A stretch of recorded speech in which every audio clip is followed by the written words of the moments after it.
Jadi ketika kita mengambil tisarana, jadi ketika kita memberikan penghormatan kepada Guru Agung kita Sang Buddha, kita inginkan dalam hati kita, semoga dengan semua kebajikan kita bisa mengkondisikan semua makhluk di seluruh alam semesta, memberi penghormatan tertinggi kepada Sang Buddha. Kita mulai.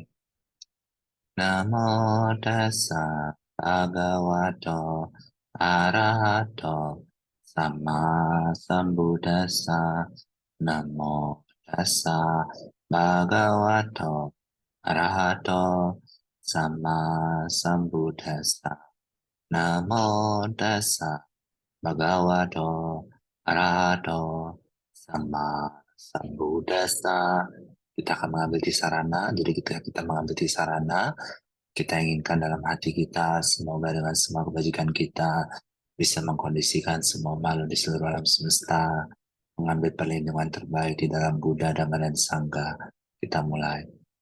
Buddha saranang gacchami, Dhamma saranang gacchami, Sangha saranang gacchami, Dutiyampi Buddha saranang gacchami, Dutiyampi Dhamma saranang gacchami, Dutiyampi Sangha saranang gacchami, Tatiyampi Buddha saranang gacchami, Tatiyampi Dhamma saranang gacchami, Tatiyampi Sangha saranang gacchami. Kita akan mengambil 5 sila, jadi ketika kita mengambil 5 sila, kita inginkan dalam hati kita, semoga dengan semua kebajikan kita bisa mengkondisikan semua makhluk di seluruh alam semesta, mengambil perlindungan terbaik, memaksimalkan sila paramita dan semua paramita mereka. Kita mulai. Panati pada weramani sikapada samadhiyami. Adina dana weramani sikapada samadhiyami. Kame samita cara weramani sikapada samadhiyami. Musawada weramani sikapada samadhiyami. Sura meraya majapa madatana weramani sikapada samadhiyami. Kita akan beraspirasi, semoga dengan semua kebajikan kita bisa mengkondisikan semua makhluk di seluruh alam semesta, mencapai pengetahuan bodi, pengetahuan pencerahan, pengetahuan hancurnya semua kotoran batin, dan pengetahuan nibbana. Idame punya bodinya nasa pijodu. Idame punya bodinya nasa pijodu. Idame punya bodinya nasa pijodu. Idame punya sawakayanya nabi jodoh. Idame punya sawakayanya nabi jodoh. Idame punya sawakayanya nabi jodoh. Idame punya libana sabi jodoh. Idame punya libana sabi jodoh. Idame punya libana sabi jodoh. Kita akan bertekad semoga jalan Buddha Gautama bertahan lama, berkembang luas demi kebahagiaan dan manfaat besar semua makhluk. Kita juga bertekad semoga tradisi para Buddha terus berlanjut hingga masa depan tak terhingga demi kebahagiaan dan manfaat terbesar semua makhluk. Gautama Buddha sasanang cirang titato. Gautama Buddha sasanang cirang titato. Gautama Buddha sasanang cirang titato. Buddha sasanang cirang titato. Buddha sasanang cirang titato. Buddha sasanang cirang titato. Oke, Bapak Ibu Sahabat Dhamma, kita akan memulai kelas meditasi kita. Jadi ketika kita akan meditasi, jadi ketika kita meditasi, kita inginkan dalam hati kita, semoga dengan semua kebajikan kita bisa mengkondisikan semua makhluk di seluruh alam semesta, memiliki kebahagiaan dan mata besar. Meditasi dimulai, Bapak Ibu pejamkan mata, nanti akan saya bimbing. Ya, Bapak Ibu inginkan semua kebajikannya bisa mengkondisikan semua makhluk di seluruh alam semesta, mendapatkan kebahagiaan dan mata besar. Bapak Ibu Sahabat Dhamma inginkan dalam hati semoga semua kebajikannya bisa memberikan semua makhluk di seluruh alam semesta kebahagiaan dan mata besar. Bapak Ibu Sahabat Dhamma inginkan dalam hati semoga semua kebajikannya bisa memberikan semua makhluk di seluruh alam semesta, kebahagiaan yang maha besar.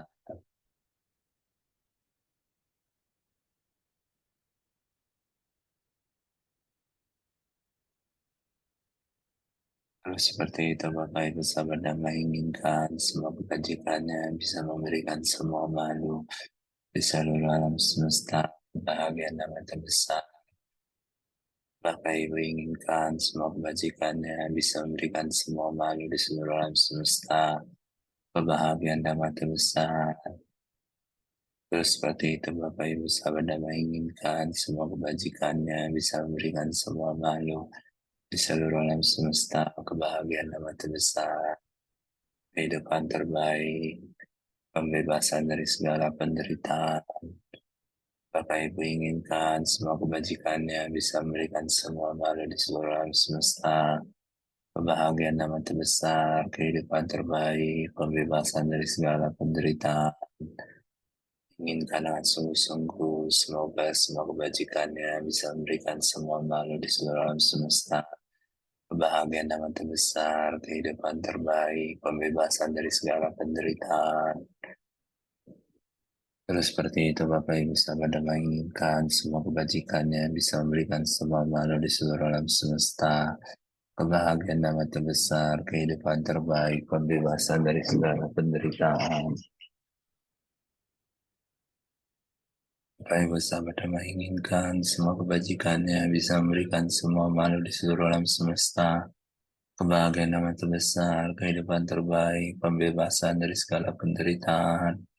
Oke, kita akan selesai meditasinya. Kita beraspirasi dulu. Semoga dari sekarang hingga akhir penderitaan, saya selalu bertekad sepenuh hati untuk berusaha yang terbaik, membantu memaksimalkan paramita semua makhluk di seluruh alam semesta. Semoga dari sekarang hingga akhir penderitaan, saya selalu bertekad sepenuh hati untuk berusaha yang terbaik, menghancurkan semua kotoran batin dan penderitaan di seluruh alam semesta. Ya Bapak Ibu, kita semua bertekad. Semoga dari sekarang hingga akhir penderitaan kita semua selalu bertekad untuk membantu menyelamatkan semua makhluk dari penderitaan tanpa menyusahkan siapapun. Oke, meditasi selesai. Oke, Bapak Ibu sahabat Dhamma, kiranya kalau ada pertanyaan tentang apapun, baik tentang meditasi, tentang kehidupan, tentang Dhamma, tentang ajaran Buddha, atau pertanyaan tentang apapun, silakan. Tentang masalah-masalah kehidupan juga boleh. Ya, jadi tujuan yang paling utama dari kelas meditasi ini apa? Untuk membantu Bapak Ibu semua memiliki kehidupan yang lebih baik, lebih bahagia, lebih damai, lebih tenang. Seperti itu Bapak Ibu sahabat Dhamma. Jadi kiranya kalau ada pertanyaan tentang apapun, silakan tanyakan langsung di kolom chat. Bapak Ibu nggak usah khawatir, nanti nama penanyanya nggak akan saya sebutkan. Oke, kita akan membaca Metta Sutta dulu.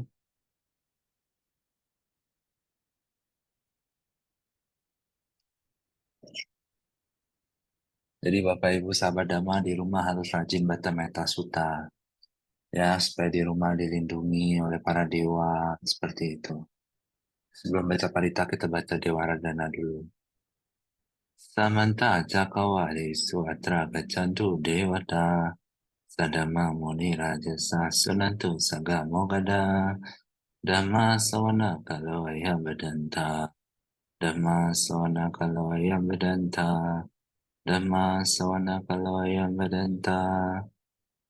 Jadi setiap kali memberi penghormatan kepada Sang Buddha, kita inginkan dalam hati kita, semoga dengan semua kebajikan kita bisa mengkondisikan semua makhluk di seluruh alam semesta, memberi penghormatan tertinggi kepada Sang Buddha.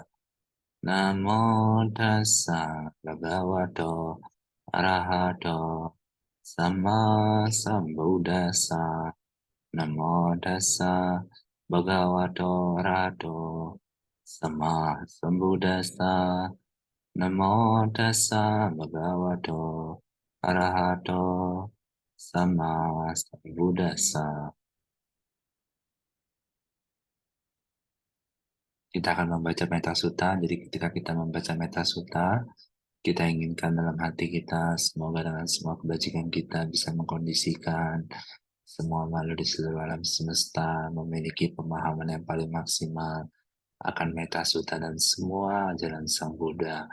memiliki keyakinan yang paling maksimal akan meta sutta dan semua ajaran Sang Buddha, memiliki semangat yang paling maksimal untuk mempraktekkan meta sutta dan semua ajaran Sang Buddha. Kita mulai.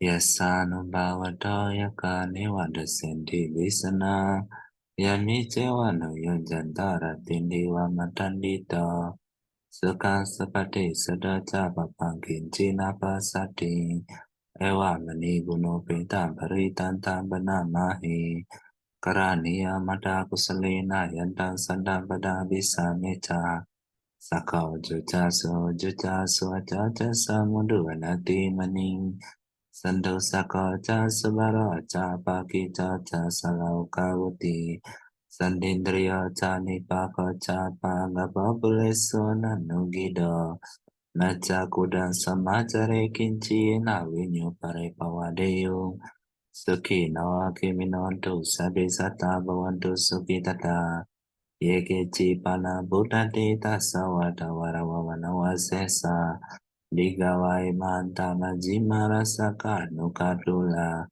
Ditawai wadita ewadure wasanti awidure Bautawa sambhawe siwa sade sata bawantu sugitada Naparo parani kubeta yati manyeta kata cinang kanci Biaro sana patiga senyanya namanya saduka miceya Mata yatania Buddha mayusaika Buddha manurake Ewampi sababute somana sambhavaya parimana Metanca sabalokasmi mana sambhavaya parimana Udang ado jatiri anja sambadang awera sambadang Dintan cara misi no aseno yawata sawita mido Etang sating adite abrama metang wiarai damahu Ditin canupa gama silawada sanina sampanyo Kami sowine agedangai jatuh gabase yang punya retiti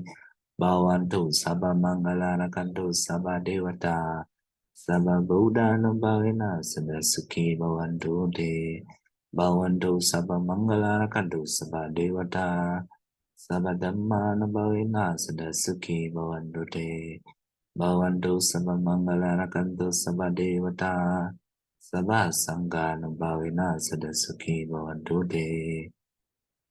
Oke, kita akan memulai diskusi.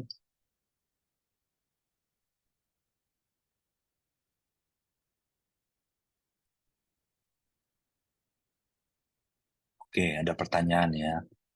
Malam Pak Paulus, apakah jika terlahir di alam dewa atau Brahma, suatu makhluk akan kecil punya kesempatan untuk bisa berbuat baik? Nggak seperti demikian ya, di alam dewa pun bisa berbuat baik.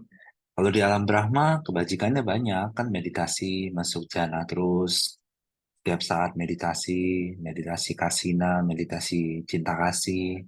Jadi para Brahma itu nggak butuh makan, nggak butuh tidur, ya kan? Jadi mereka itu kerjanya meditasi aja setiap saat. Meditasi, terus membabarkan dhamma. Nanti setiap kali uposata ada Brahma-Brahma tertentu turun ke alam dewa untuk membabarkan dhamma. Jadi alam Brahma bisa melakukan kebajikan nggak bisa meditasi terus panjang waktu. Nah kalau di alam dewa memang nggak kesempatan berbuat bajiknya itu nggak seperti di alam manusia. Kalau di alam manusia kan banyak ya. Kan eh, di alam manusia bisa berdana kepada sangga, bisa berdana kepada wihara, bisa menjalankan sila, bisa menjalankan uposata. Dewa juga bisa menjalankan uposata. Nah, kalau di alam manusia ini kan penderitaannya banyak. Jadi usaha manusia untuk melakukan kebajikan itu harusnya lebih besar. Nah, kalau dewa itu melakukan kebajikannya ketika mereka menerima pelimpahan jasa. Jadi dewa itu tugasnya adalah melindungi orang-orang di dunia yang berbuat bajik. Jadi ketika mereka melindungi orang-orang di dunia yang berbuat bajik, mereka dapat pelimpahan jasa dari orang bajik tersebut, mereka dapat kebajikan jadinya. Jadi dulu pernah ada cerita seperti ini. Jadi ada seorang raja melihat seorang perempuan dan menjadi bernafsu. Nah, perempuan ini udah punya suami. Terus raja berpikir bagaimana supaya bisa merebut wanita ini dari suaminya. Akhirnya raja ini memanggil suaminya untuk datang ke kerajaan dan diberikan tugas kerajaan Supaya apa? Supaya kalau gagal melaksanakan tugas, suaminya ini dibunuh, wanitanya ini diambil untuk raja, seperti itu. Tapi suaminya ini ketika diberikan tugas kerajaan selalu membereskan tugas kerajaannya dengan benar. Jadi nggak ada kesempatan buat dihukum mati. Nah, suatu ketika raja memberikan tugas yang mustahil, yaitu mengambil tanah dan bunga di suatu tempat yang dipenuhi oleh raksasa dan naga, ya kan? Jadi tugas ini mustahil. Jadi tujuan raja adalah untuk mengeksekusi laki-laki ini supaya diambil istrinya. Nah, jadi laki-laki ini dengan putus asa berpikir ini adalah tugas yang mustahil. Berarti kematiannya sudah dekat. Jadi dengan putus asa, dia meminta sama istrinya untuk membuatkan 2 box makanan, ya kan, 2 bekal makanan. Lalu dia pergi ke tempat itu.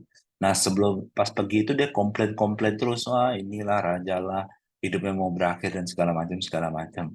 Akhirnya dia di suatu tepi sungai dia duduk di sana dan memakan bekalnya. Nah, tiba-tiba ada seorang pengembara, entah pertapa atau apa gitu, datang ke situ. Lalu pria tersebut memberikan bekal makanannya kepada pengembara tersebut yang kedua.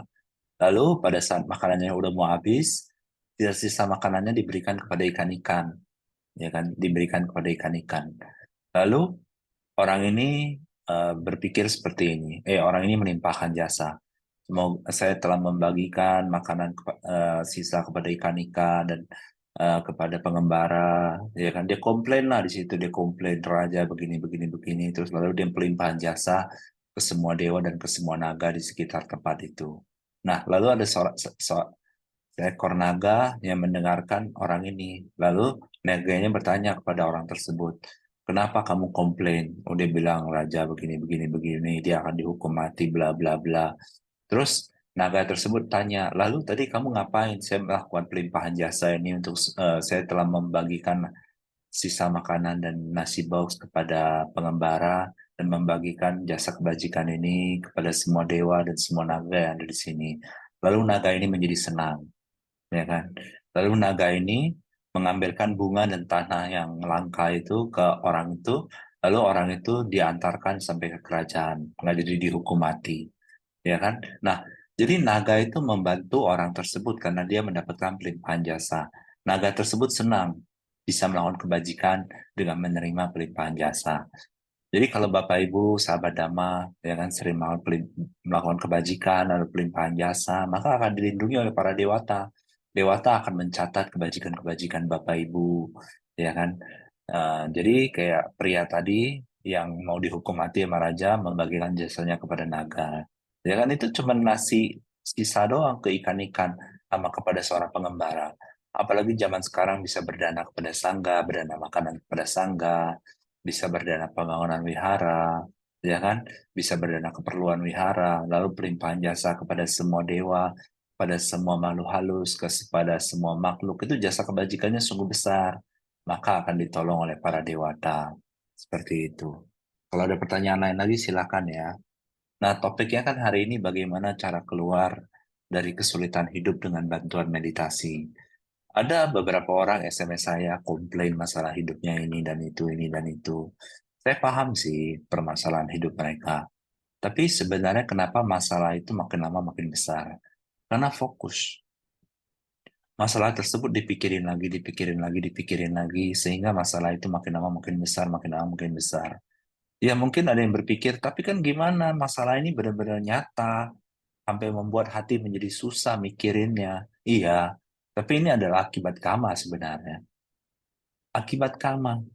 Kayak misalnya eh, dalam hidup menghadapi kesulitan, itu akibat karma buruk di masa lampau. Ya kan, itu akibat karma buruk di masa lampau. Ya kan, tapi tenang aja Bapak Ibu, karma buruk ini bisa berkurang efeknya. Misalnya contoh Bapak Ibu lihat ini air minum. Kalau air minum ini dikasih garam rasanya apa? Rasanya asin ya. Nah, bagaimana supaya asinnya berkurang? Tambahin air terus. Sama, kita harus melakukan memupuk kebajikan terus. Supaya kesulitan-kesulitan hidup itu berkurang. Tapi saya paham. Mungkin ada yang berpikir, tapi masalah hidup saya berat banget begini, begini, begini. Iya, itu karena fokus. Karena terlalu fokus ke hal tersebut, terlalu fokus pada masalah tersebut. Tapi kan memang masalahnya nyata, iya, karena fokus itu jadi nyata. Ada orang SMS saya minta solusi, ya kan? Jadi dia pengen punya cita-cita bisa jadi model dan rezekinya lancar. Lalu lalu saya ajarin meditasi. Nih meditasi, ya kan? Semoga semua makhluk berbahagia baca ribuan kali, 1000 kali. Nah, habis itu meditasi cinta kasih luhur. Semoga semua makhluk mendapat kebahagiaan nama terbesar. Baca berapa puluh ratus kali, berapa puluh atau berapa ratus kali sehari selama seminggu. Akhirnya apa? Akhirnya dia ikut audisi, bisa casting. Itu karena apa? Fokus, ya kan? Kalau terlalu fokus pada masalah, maka itu yang akan menjadi nyata dan menjadi nyata. Mungkin ada yang berpikir, tapi saya udah nggak fokus sama masalah, tapi masalahnya masih ada. Itu kan fokus namanya, ya kan, masih fokus, jadi fokusnya ke arah mana, ya kan. Tapi saya ngerti kadang hidup ini menghadapi masa-masa sulit dalam kehidupan, jadi fokusnya kemana, solusi atau masalah. Ada orang SMS saya komplain masalah hidupnya, ya kan, ini itu cemas, ini itu. Saya bilang sama dia, kalau fokus sama masalah maka masalahnya akan makin nyata. Kalau fokus sama solusi maka solusinya akan makin nyata. Jadi mau fokusnya kemana? Ini terserah, tiap orang berbeda-beda pilihannya. Tapi masalah saya kan berat banget ini dan itu. Iya, saya paham, ya kan. Tapi mau fokusnya kemana? Seperti itu, ya kan. Jadi kalau fokus pada masalah, masalah makin besar. Fokus pada solusi, solusi makin besar, makin nyata. Fokus pada masalah, masalah makin nyata. Fokus pada solusi, solusi makin nyata. Inilah kenyataannya. Pikiran adalah pelopor, pikiran adalah pemimpin, pikiran adalah pencipta. Apa yang kita pikirkan, maka itu akan menjadi kenyataan. Fokusnya kemana? Kalau fokusnya hanya pada hal-hal buruk, pada hal-hal yang negatif, maka itu yang akan menjadi nyata. Makin lama makin nyata, makin lama makin nyata. Kalau fokusnya pada hal-hal positif, maka itu yang bakal makin lama makin nyata, makin lama makin nyata. Jadi tergantung fokusnya kemana. Seperti itu. Itu sudah pertanyaan. Oke, makasih Pak. Mau tanya lagi. Apakah untuk mencapai pencerahan menjadi Buddha itu hanya ketika suatu makhluk terakhir sebagai manusia? Jadi gini, sebelum menjadi Buddha, seseorang menjadi bodhisatta terlebih dahulu. Nah, di kelahiran terakhir bodhisatta, yaitu pencerahan sama sang Buddha, itu pasti ala manusia. Karena kalau dewa, nanti malu-malu bingung. Ya kan, ya wajar lah bisa jadi Buddha orang. Ini itu makhluk bakal ini kan dewa kan gampang begini-begini, manusia kan susah mencapai pencerahan gini makanya untuk menjadi Buddha harus terlahir jadi manusia baru bisa menjadi Buddha.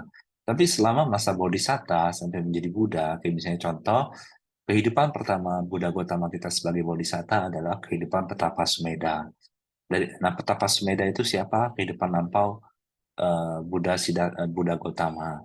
Jadi petapa Sumedha ini bertekad di bawah kaki Buddha Dipankara untuk mencapai kebudayaan di masa depan, ya kan? Dari petapa Sumedha sampai Buddha Gautama, jumlah kehidupannya itu lebih daripada triliunan kali. Banyak sekali kehidupannya, ya kan? Nah, di antara masa sebagai bodhisatta sampai jadi Buddha, terkadang bodhisatta terlahir menjadi dewa, kadang bodhisatta terlahir menjadi Brahma, terkadang bodhisatta terlahir menjadi manusia, terkadang bodhisatta terlahir sebagai hewan yang superior, atau yaka yang superior, atau naga yang superior, seperti demikian, ya kan? Tapi di kehidupan terakhirnya, untuk mencapai kebudayaan selalu terlahir menjadi manusia. Karena kalau dewa kan nanti manusia kan bisa komplain, ya jelaslah bisa mencapai pencerahan orang dewa. Manusia kan hidupnya penuh penderitaan. Bagaimana menjadi mencapai pencerahan? Nah, karena banyak beberapa alasan tertentu, makanya di kehidupan terakhir seorang bodhisatta menjadi Buddha selalu terakhir menjadi manusia. Seperti itu. Itu sudah pertanyaan. Pak, mau nanya, di kantor saya ada rekan kerja yang ketahuan oleh saya curang dalam hal absensi supaya dibayar lembur. Apakah yang harus saya lakukan? Kalau saya mengadukan ke bos, maka saya akan dimusuhi dan dibilang kibus, dan bisa saja rekan saya jadi dipecat karena saya Tapi di lain sisi nggak tega lihat bos dibohongi. Bagaimana menyikapi hal ini? Nah, jadi gini, semua itu butuh pertimbangan, ya kan? Kita lihat tanggung jawab kita apa dalam pekerjaan. Nah, kita fokus pada tanggung jawab kita.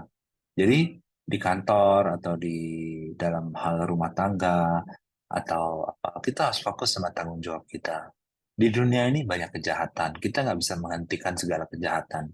Tapi yang bisa kita lakukan adalah fokus pada tanggung jawab kita. Jadi misalnya contoh, apakah tanggung jawabnya harus memberitahu bosnya? Kalau tanggung jawabnya iya, maka harus kasih tahu. Sekalipun akan dimusuhi, ya kan? Jangan takut dimusuhi karena berbuat sesuatu yang baik, menjalankan tanggung jawab. Nah, jadi tanggung jawabnya apa? Seperti itu. Jadi, apakah melapor absensi orang yang curang itu termasuk tanggung jawab? Kalau itu termasuk tanggung jawab, berarti itu harus dilakukan. Ini ada yang bilang, saya bukan bagian absensi dan gaji, Pak. Ya berarti bukan tanggung jawabnya. Tapi ya eh, gini, jadi ini tergantung tanggung jawab di dalam hati. Ya kan tergantung tanggung jawab kerjaan, tergantung tanggung jawab di hati. Misalnya contoh, ada banyak orang susah di dunia. Kadang hati kita bisa berpikir, tanggung jawab saya untuk membantu orang tersebut. Tapi terkadang ada begitu banyak penderitaan di dunia, kita nggak bisa membantu semuanya. Jadi yang bisa kita bantu adalah yang sesuai tanggung jawab kita. Selama itu tanggung jawab kita, kita harus menjalankannya. Seperti itu. Nah, jadi kalau misalnya apa namanya, hmm, tanggung jawab sih, ini lebih ke tanggung jawab, ya kan? Apakah itu tanggung jawabnya atau bukan? Kalau tanggung jawabnya, berarti harus melakukannya. Kalau bukan, berarti nggak harus melakukannya. Tergantung tanggung jawab. Jadi, misalnya dalam hidup ini, ya kan, banyak orang, banyak pekerjaan, banyak bisnis, banyak organisasi, ini dan itu dan segala macam. Apa yang harus kita lakukan? Yang harus kita lakukan adalah sesuai tanggung jawab kita. Ada yang bertanya, Pak Paulus, bagaimana jika kita sudah melakukan yang terbaik tapi hasilnya tidak sesuai yang diharapkan? Makanya gini, dalam mentalitas itu seperti ini. Harus ada satu hal. Tapi apa yang dituju ini sesuatu yang bermanfaat nggak buat diri sendiri dan orang lain? Ya kan? Kalau itu bermanfaat, itu boleh dicari, di, di, diusahakan. Nah, jadi dalam hidup ini jangan ada yang namanya takut gagal. Ya kan, selama itu adalah satu hal yang baik, selama itu hal yang positif, selama itu bermanfaat buat diri kita, selama itu bermanfaat buat keluarga kita, selama itu bermanfaat buat banyak orang, selama itu bermanfaat buat semua makhluk, kita harus berjuang yang terbaik. Kalau hasilnya nggak sesuai yang diharapkan, coba lagi. Jangan takut gagal, jangan berpikir, gagal. Karena kalau berpikir gagal, maka gagal beneran, ya kan, akan selalu gagal. Tapi berpikir saya sudah melakukan yang terbaik, pasti hasilnya yang terbaik, ya kan. Nah, ditambah dengan meditasi dan baca parita, ya kan. Nah, kalau sudah melakukan yang terbaik, maka itu hasilnya yang terbaik. Jangan takut kecewa, jangan takut gagal. Kehidupan masih panjang, ya kan. Jadi jangan mudah down. Ini yang paling penting. Jangan mudah down, ya kan. Apa aspirasinya? Pengen punya keluarga harmonis, pengen rezeki lancar, pengen pekerjaannya sukses, lakukan yang terbaik.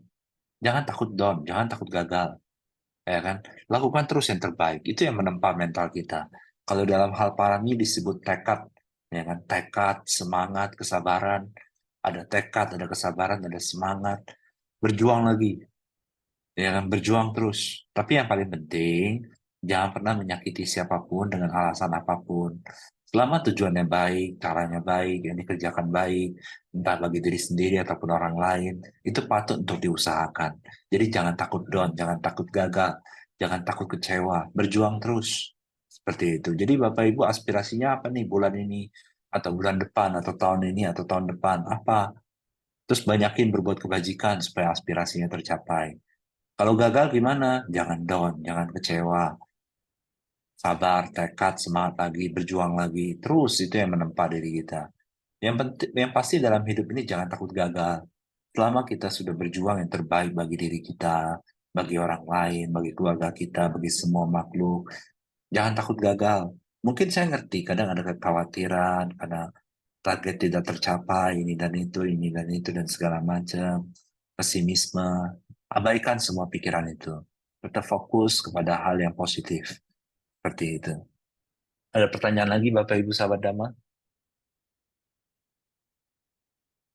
Ada pertanyaan. Pak Paulus, di kebakaran Manggarai ini, yayasan yang aku ikuti berencana membantu korban yang kami melakukan survei untuk pendataan terlebih dahulu. Lalu terjadi beda pendapat antara dua relawan. Relawan satu mengalahkan survei di H+1 karena di hari H warga dan RT masih syok sehingga kurang baik jika langsung survei. Sedangkan relawan dua ingin survei secepatnya. Mungkin karena ia ingin membantu secepatnya. Menurut aku, sebenarnya kedua relawan ini memiliki cinta kasih dan niat yang baik. Dari kisah ini saya ingin bertanya, bagaimana cara kita mengembangkan kebijaksanaan dalam berbagai hal, termasuk berbuat baik agar kita bisa memiliki tindakan yang tepat dan benar bermanfaat bagi yang banyak orang. Terima kasih, Pak Paulus. Jadi gini, kita harus bertekad untuk menyelamatkan semua makhluk dari penderitaan. Tapi harus ingat satu hal, jangan sampai menyusahkan siapapun. Ya kan? Jadi, jangan karena berbuat baik, maka menyusahkan diri sendiri atau orang lain. Nggak bagus juga. Jadi ketika kita membantu orang lain, pastikan tidak ada yang disusahkan. Jadi yang tadi H+1 atau secepatnya itu keputusan manapun bisa jadi yang terbaik, ya kan? Seperti itu.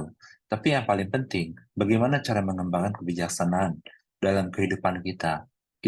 Satu, jangan terburu-buru. Ini selalu ingat ini, jangan terburu-buru. Ada orang SMS saya mengatakan bahwa ia mudah ditipu orang. Kenapa sih orang mudah ditipu? Mau tahu nggak kenapa? Karena terlalu terburu-buru, nggak memikirkan semua dengan matang. Jadi kalau kita ingin melakukan semua dengan bijaksana, kita harus memikirkan sematang-matang mungkin. Nggak bisa buru-buru. Entah di pengen cepet-cepet atau H+1, tapi bagaimanapun jangan terburu-buru. Semua harus dihitung dengan matang-matang. Ya kan? Saya pernah beberapa kali dalam hidup terburu-buru, dan itu adalah keputusan yang teledor. Jadi ketika melakukan sesuatu, jangan terburu-buru. Pikirkan semua dengan matang-matang dalam segala aspek. Apa yang terbaik bagi diri saya? Apa yang terbaik bagi orang lain? Apa yang terbaik bagi keluarga saya? Apa yang terbaik bagi banyak orang? Apa yang terbaik bagi semua makhluk? Semua harus dipikirkan dengan matang-matang. Nggak bisa terburu-buru. Seperti itu. Karena kalau terburu-buru nanti menyusahkan orang. Ada yang dirugikan, ya, ada yang disusahkan, ya kan? Nah, tadi dua relawan yang berdebat ini bagaimana cara titik tengahnya? Itu tergantung, ya kan? Tergantung keputusan terbaik yang mana, ya kan? Jadi ketika kita memberikan pendapat kepada orang lain, kita berikan pendapat. Tapi ketika orang lain tidak mau menerimanya, kita terima dengan lapang dada. Kita nggak boleh memaksakan kehendak, nggak boleh memaksakan keputusan. Seperti itu. Malam Pak Paulus mau bertanya, kalau kita patidana dengan nama almarhum saja, apakah boleh? Karena saya ada patidana atas nama almarhum, tapi orang tua bilang harus atas nama leluhur. Karena almarhum itu tingkatannya di bawah leluhur. Jadi nanti almarhum tidak kebagian. Apakah seperti itu, Pak? Tidak demikian. Jadi kalau misalnya di rumah cinta kasih, setiap Rabu kan kita pelimpahan jasa, ya kan? Untuk umat-umat yang mendaftar pelimpahan jasa, kita bacakan pelimpahan jasa. Jadi biasanya kita bacanya untuk almarhum dan para leluhurnya. Misalnya almarhum apa dan para leluhurnya. Jadi almarhumnya dapat, para leluhurnya juga dapat. Untuk orang yang masih hidup juga kita baca kalau dia mendaftarkan namanya, misalnya untuk si A dan para leluhurnya. Sehingga para leluhurnya juga mendapatkan jasa kebajikan. Leluhur kan jumlahnya banyak banget. Lebih dari jutaan, lebih dari miliaran. Itu bisa mendapatkan pelimpahan jasa semua. Jadi kalau kalau pelimpahan jasa, bacanya gini, ketika habis dana contohnya, atau dana pembangunan wihara, atau dana keperluan wihara, beraspirasi, melimpahkan jasa. Semoga jasa kebajikan ini melimpah untuk si ini, almarhum ini dan para leluhurnya. Untuk semua leluhur saya, baik di kehidupan ini maupun di kehidupan lampau, semoga mereka semua mendapat jasa kebajikan yang paling maksimal. Seperti itu.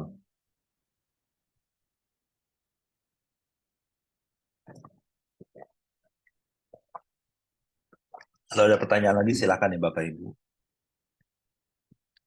Nah, jadi pelimpahan jasa itu sangat berguna Bapak Ibu. Jadi gini, mungkin nggak kelihatan pakai mata makhluknya. Tapi misalnya contoh kita berdana makan kepada sangga, ya kan kita berdana makan pada sangga. Lalu kita limpahkan jasa kebajikannya. Itu almarhum leluhur-leluhur di alam peta bisa mendapat kebajikannya dan terlahir di alam dewata. Alam peta sama alam dewata itu jauh banget bedanya. Alam peta itu kalau mau dibilang itu lebih parah daripada negeri Ethiopia. Jadi Bapak Ibu kan mungkin pernah lihat foto-foto di negeri Ethiopia yang orangnya kurus kering, yang nggak bisa makan dan segala macam. Nah, peta itu hantu kelaparan itu lebih parah daripada itu. Nah, kalau dewa gimana? Nah, dewa itu jauh lebih bersinar daripada pada orang-orang kaya. Misalnya kan di Indonesia atau di dunia ada orang punya rumah 5 lantai, ada kolam renang, ada mobil-mobil mewah, makanan-makanan sedap, ya kan? Dewa jauh lebih daripada itu. Buddha pernah mengatakan, ya kan, kesenangan di alam manusia itu seperti setetes air. Kesenangan di alam dewa itu seperti air di sungai Gangga. Nggak bisa dibandingin. Jadi misalnya contoh, ada orang di dunia ini, di alam manusia, menikmati kesenangan indria yang begitu besar di alam manusia.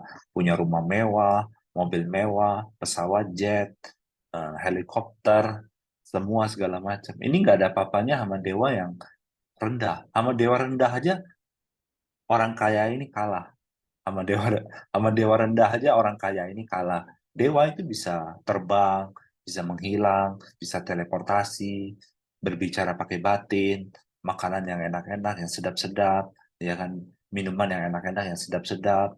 Pernah dulu ada cerita di Jataka, ketika itu Bodhisatta jadi petapa, ya kan. Ketika itu Bodhisatta adalah seorang raja. Lalu raja ini karena melihat bahaya dari kesenangan indriawi, melepaskan keduniawian dan menjadi petapa. Petapa ini kan mencari makanan di hutan ya.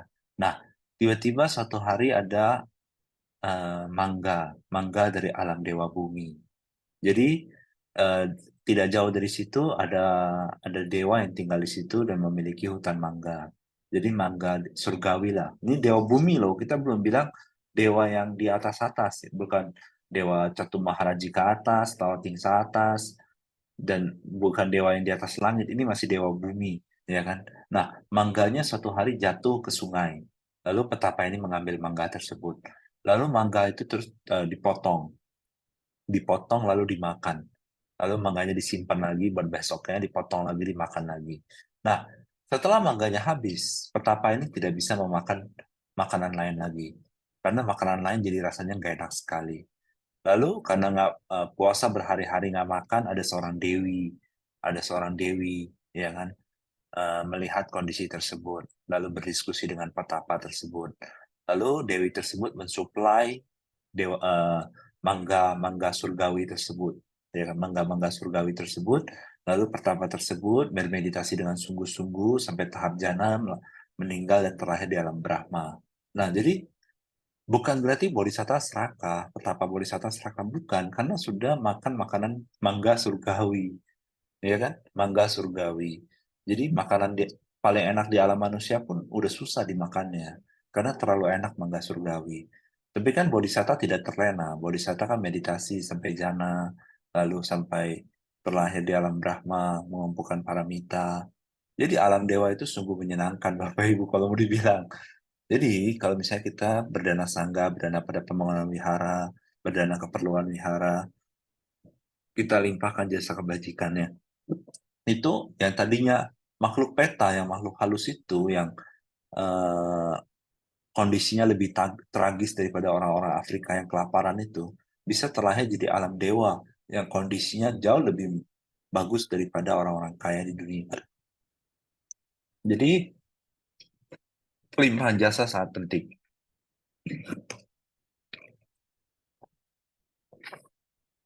Tapi, jangan berhenti sampai pelimpahan jasa doang. Harus sering baca Metasutta. Jadi para dewa ini juga belajar Dhamma, ya kan? Jadi para dewa ini juga belajar Dhamma.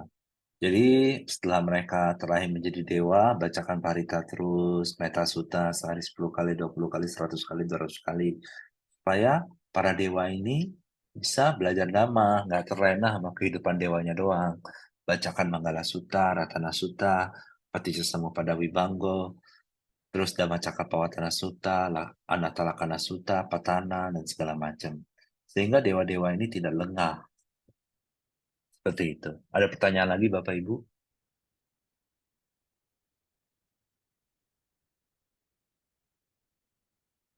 Oh, masalah pelimpahan jasa. Saat ini banyak, dulu sih banyak, sekarang saya nggak tahu. Udah hampir nggak pernah lihat. Banyak orang-orang Chinese datang ke kelenteng lalu bakar-bakar uang kertas, berpikir bahwa uang kertas ini akan sampai ke akhirat. Ini sebenarnya sama sekali nggak ada gunanya. Ini hanya menghabiskan uang, membuat udara jadi terpolusi, ya kan? Ini sama sekali nggak bakal nyampe. Terus habis itu makanan-makanan di altar leluhur. Itu juga kurang efektif. Yang paling efektif itu adalah dana makan kepada sangga, dana kepada wihara, lalu pelimpahan jasa. Itu yang lebih efektif. Seperti itu. Ada yang bertanya. Dia bertanya, saya fokus bersihkan tong sampah di dalam pikiran saya seperti trauma dan lain-lain. Bagaimana cara menjaga frekuensi atau frekuensi agar tetap positif pada waktu situasi kurang baik? Terima kasih sarannya, Pak Paulus. Maksudnya apa? Fokus bersihkan tong sampah. Oh, tong sampah di pikiran. Seperti trauma dan lain-lain. Nah, ini. Jadi gini, harus lakukan banyak kebajikan. Harus lakukan banyak kebajikan yang bermanfaat bagi diri sendiri, keluarga, orang lain, dan banyak makhluk, semua makhluk, ya kan? Jadi, pikiran-pikiran negatif ini datangnya dari mana? Dari sangkara lampau, dari perbuatan-perbuatan di masa lampau. Jadi misalnya contoh, kenapa sih ada orang itu pikirannya gelisah sekali, takut, mikirin masalah hidup, karena dulu pernah ngasih orang lain masalah, karena dulu pernah buat orang lain tertekan, karena dulu pernah buat orang lain depresi, karena dulu pernah buat orang lain jadi trauma, karena dulu pernah menyakiti orang lain. Nah, jadi untuk menguras karma ini semua nggak mudah, harus melakukan kebajikan yang banyak, ya kan? Misalnya contoh, datang ke wihara, berdana bunga ke altar Buddha, habis itu bersih-bersih di wihara, habis itu banyakin baca parita, banyakin meditasi cinta kasih luhur, ya kan mengharapkan semua kebajikannya bisa memberikan semua makhluk di seluruh alam semesta kebahagiaan yang terbesar. Tapi memang hidup ini pikiran negatif itu hanya bisa hancur total ketika seseorang mencapai kesucian arahat. Jadi yang bisa kita lakukan saat ini adalah mengikisnya pelan-pelan. Kalau buru-buru bisa nggak? Susah, harus pelan-pelan. Dari waktu ke waktu, dari waktu ke waktu, dari waktu ke waktu dengan bantuan dana, sila, meditasi samanta, meditasi kebijaksanaan, meditasi vipassana, belajar dhamma. Jadi, bagaimana cara untuk bersihkan tong-tong itu, pikiran negatif, ya kan? Pertama, jangan melakukan kejahatan lagi. Jangan menyakiti siapapun lagi dengan alasan apapun. Bertekad, semoga dari sekarang hingga akhir penderitaan, saya tidak pernah menyakiti siapapun lagi. Tidak pernah punya keinginan untuk menyakiti siapapun lagi dengan alasan apapun, termasuk diri sendiri. Itu dulu yang pertama. Jangan pernah menyakiti siapapun lagi. Kalau muncul rasa amarah dan kesal, aspirasi. Semoga semua amarah, dendam, dan kebencian dalam diri saya hancur tanpa sisa. Semoga semua amarah, dendam, dan kebencian dalam diri saya hancur tanpa sisa. Terus lakukan meditasi cinta kasih banyak-banyak. Semoga semua makhluk berbahagia. Semoga saya dan semua makhluk berbahagia. Semoga saya dan semua makhluk terbebas dari semua penderitaan. Semoga dengan semua kebajikan saya, semua makhluk di seluruh alam semesta mendapatkan kebahagiaan dan terbesar, kehidupan terbaik, pembebasan dari segala penderitaan. Ini yang di layar, tulisan ini di screenshot, dibaca terus. Terus habis itu aspirasi. Semoga semua sampah-sampah dalam pikiran saya habis, ya kan, terkuras habis. Semoga semua pikiran buruk saya hancur tanpa sisa. Semoga semua pikiran buruk saya hancur tanpa sisa. Semoga semua pikiran buruk saya hancur tanpa sisa. Butuh perjuangan. keras. Butuh perjuangan keras, nggak bisa singkat. Pak Paulus tadi cerita dewa ada kekuatan super. Mungkin karena karma baik ya Pak. Terus saya juga pernah baca cerita Yaka juga punya kekuatan. Seperti di Buddha Jaya Manggala, Yaka Lawaka juga punya kesaktian. Alam Yaka di bawah alam manusia tidak Pak. Apakah berarti alam Yaka juga rata-rata sakti? Berarti Yaka nggak alam penderita amat dong Pak. Jadi gini, alam Yaka itu terbagi jadi dua. Ada dewa Yaka dan ada Yaka beneran. Nah, kalau Yaka Alawaka itu dewa Yaka, makanya bisa mencapai kesucian Sotapana. Jadi beliau itu dewa Yaka. Kenapa saya sebut beliau? Karena beliau telah mencapai kesucian Sotapana ketika bertemu Buddha Gautama, ya kan? Jadi dewa Alawaka itu di awalnya itu jahat, pengen berusaha melukai Buddha. Tapi Buddha dengan kesaktiannya bisa menghalaunya. Buddha udah tahu ya Kalawaka bakal mencapai kesucian Sotapanna, jadi dihadapi dengan kesabaran. Nah, karena Yaka Alawaka nggak bisa mengganggu Buddha, lalu Yaka Alawaka bertanya beberapa pertanyaan kepada Buddha dan dijawab.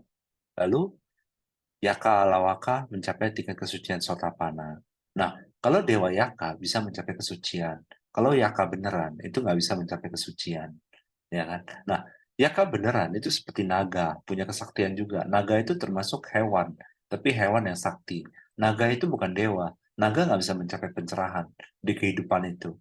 Kehidupannya sebagai naga nggak bisa mencapai pencerahan. Kayak naga Nandopananda sekalipun telah ditaklukkan oleh Buddha dan berkeyakinan kepada Buddha, tapi tidak bisa mencapai kesucian di kehidupannya sebagai naga. Jadi Yaka itu seperti naga, ya kan? Nah, kesaktian-kesaktian dewa, Yaka, naga ini datang dari mana? Dari kebajikannya. Semakin besar kebajikannya, semakin saktilah di kehidupannya sebagai dewa. Seperti itu. Nah, kehidupan di alam manusia ini unik, ya kan? Untuk mencapai kesaktian di alam manusia ini nggak mudah. Makanya di alam manusia tempat untuk menanam kebajikan yang paling tinggi. Karena nggak mudah di alam manusia, mau makan harus kerja, mau punya tempat tinggal harus kerja, ya kan? Nah, udah kerja dapat rezeki masih didenain. Kalau alam dewa mau makan tinggal mikir makanan muncul, istana udah siap, ya kan? Ya kan? Jadi mereka nggak ada kesulitan sama sekali. Makanya di alam manusia adalah tempat di mana kebajikan dipupuk itu paling besar. Coba bayangin alam dewa. Mau makan tinggal mikir makanan muncul. Mau tempat tinggal udah ada istana, ya kan? Nah, tapi kalau mau manusia, mau makan aja harus kerja. Mau punya tempat tinggal harus kerja. Udah kerja, ya kan? Beli kebutuhan sendiri, sebagian didanakan lagi untuk kepentingan sangga dan wihara. Itu kan alam manusia adalah tempat di mana kebajikan paling besar untuk ditanam. Dan alam dewa, para dewa itu sangat menyayangi orang-orang yang sering melakukan kebajikan seperti Sanggadana, Dana Wihara, dan pelimpahan jasa. Karena para dewa akan mendapatkan banyak sekali pelimpahan jasa dari mereka. Jadi orang-orang yang sering melakukan kebajikan dan pelimpahan jasa akan disayang oleh banyak dewa. Maaf Pak Paulus tadi bilang dana makanan di atas altar tidak ada manfaatnya. Saat ini kan bulan 7 Cina. Wihara banyak melakukan patidana dengan memberikan makanan di altar almarhum. Dibaca parita oleh para sangga. Jadi yang seperti ini bagaimana Pak? Ya jadi gimana ya? Kalau altar Buddha sih bagus, berdana makanan di altar Buddha itu bermanfaat. Kalau berdana makanan di altar Buddha itu bermanfaat. Tapi kalau di altar leluhur itu kurang bermanfaat. Karena apa? Karena mereka itu nggak makan makanan yang di atas meja itu. Mereka itu makannya hasil dari pelimpahan jasa, ya kan? Seperti itu. Jadi mereka para makhluk halus itu makanannya apa? Makanan mereka adalah pelimpahan jasa dari Sanggadana, seperti itu. Jadi berenam makanan di altar-altar leluhur itu sebenarnya nggak berguna secara dan dalam ajaran Buddha juga nggak pernah disarankan melakukan hal tersebut. Malam Pak Paulus, Pak, tolong ceritakan tentang kematian Sang Buddha di akhir kematiannya. Nggak bisa bilang kematian Sang Buddha, bisa bilangnya Mahaparinibbana. Mahaparinibbana, bukan kematian. Mahaparinibbana, ya kan? Mahaparinibbana Sang Buddha, ya kan? Dan kenapa saat Buddha meninggal dikremasi? Dan satu, Pak, tolong jelaskan arti moksa dalam ajaran agama Buddha yang mudah dimengerti. Moksa, saya nggak pernah belajar, saya nggak pernah dengar tentang moksa-moksa dalam ajaran Buddha. Mungkin ada orang yang salah paham menganggap itu ajaran Buddha, tapi saya nggak pernah dengar moksa. Nah, jadi gini, kenapa Buddha dikremasi? Karena reliknya mau dibagi ke seluruh dunia, ya kan? Dan jadi Buddha dikremasi karena kan setelah dikremasi banyak relik, ya kan? Relik-reliknya ini pengen dibagikan ke seluruh dunia. Supaya setelah Buddha Mahaparinibbana, masih banyak orang bisa memberikan penghormatan kepada Sang Buddha. Jadi Buddha sebelum Mahaparinibbana bertekad, setelah Mahaparinibbana dikremasi, lalu reliknya akan menjadi sangat banyak, reliknya akan disebar ke seluruh dunia. Seperti itu. Moksa, saya nggak tahu moksa itu apa. Pak Paulus, saya kadang punya pikiran, ini aspirasi nggak akan berhasil, mendingan bekerja saja yang bakal berhasil. Kan yang akan membuat tujuan tercapai kan aksi bukan pikiran. Kadang juga ada muncul kemalasan. Apa karena keyakinan saya kurang, Pak? Ini pertanyaan bagus. Ini pertanyaan bagus. Saya akan jelaskan dengan rinci. Bapak Ibu dengarkan baik-baik. Saya ulang pertanyaannya, Bapak Ibu dengarkan baik-baik. Ya. Pak Paulus, saya kadang punya pikiran, ini aspirasi nggak akan berhasil. Mending bekerja saja yang bakal berhasil. Kan yang akan membuat tercapainya tujuan kan aksi, bukan pikiran. Kadang juga ada muncul kemalasan, apa karena keyakinan saya kurang, Pak. Jadi gini, kalau nggak ada aspirasi, nggak ada tujuan. Jadi karma ini nggak tahu mau mengarah kemana. Kebajikannya ini nggak tahu mau mengarah kemana. Misalnya contoh, dana makan kepada sangga. Akibatnya adalah di masa depan akan sehat, panjang umur, terus sehat, panjang umur, punya kekuatan dan bahagia dan punya kecerdasan, ya kan? Empat hal lah, 4 sampai 5 hal. Nah, dana makanan pada sangga ini akan memberikan akibat yang pasti, tapi tanpa aspirasi, karma hanya akan berbuah jadi akibat, udah, itu doang. Tapi kalau misalnya aspirasinya semoga dengan dana makan kepada sangga ini saya bisa mencapai kesucian arahat. Maka ketika dana makan pada sangga ini berbuah seperti kekuatan, kesehatan, panjang umur, kebahagiaan dan kecerdasan, maka akan menggunakan 4 sampai 5 hal ini untuk mencapai kesucian arahat. Seperti itu. Ya kan? Jadi harus ada aspirasi supaya kebajikannya bisa diarahkan. Kebajikan tetap akan memberikan akibat. Baca parita, meditasi, berdana, jalanin sila, tetap semuanya akan memberikan akibat yang serupa. Tapi tanpa aspirasi, karma hanya akan menjadi akibat saja. Nah, kalau takut gagal gimana? Nah, makanya itu yang disebut paramita. Jadi kita harus punya tekad. Jangan takut gagal lah. Jangan takut gagal. Misalnya contoh, eh, waktu kita masih sekolah, ada ulangan, terus kita belajar. Jangan berpikir, nggak bisa dapat nilai 100. Nggak usah belajar sama sekali lah. Kalau nggak usah belajar sama sekali, ntar nilainya nol. Tapi kalau belajar, sekalipun nggak dapet 100, paling 70, 80, 90 kan masih lumayan. Jadi kalau ada aspirasi, setidak-tidaknya ada semangat untuk mencapainya. Saya ngerti, kadang namanya putus asa, kadang namanya kecewa, down, dan segala macam. Abaikan, abaikan semuanya itu. Abaikan, ya kan? Nah, aspirasilah dari hal-hal yang yakin bisa dicapai. Nanti ketika udah banyak aspirasi yang tercapai, kembangin aspirasinya. Kembangin aspirasinya. Jadi aspirasinya apa nih? Dalam pengen punya keluarga harmonis, ya kan? Aspirasi terus, aspirasi terus, aspirasi terus. Kalau enggak, pengen kerjaan lancar, bisnis lancar. Aspirasiin terus, jangan takut gagal. Dalam pemikirannya seperti ini, gagal nggak apa-apa. Yang penting saya sudah melakukan kebajikan, saya sudah beraspirasi, saya sudah yang berbuat yang terbaik. Gagal nggak apa-apa, no problem. Tapi kita harus yakin, kita bisa berhasil. Tapi jangan takut gagal.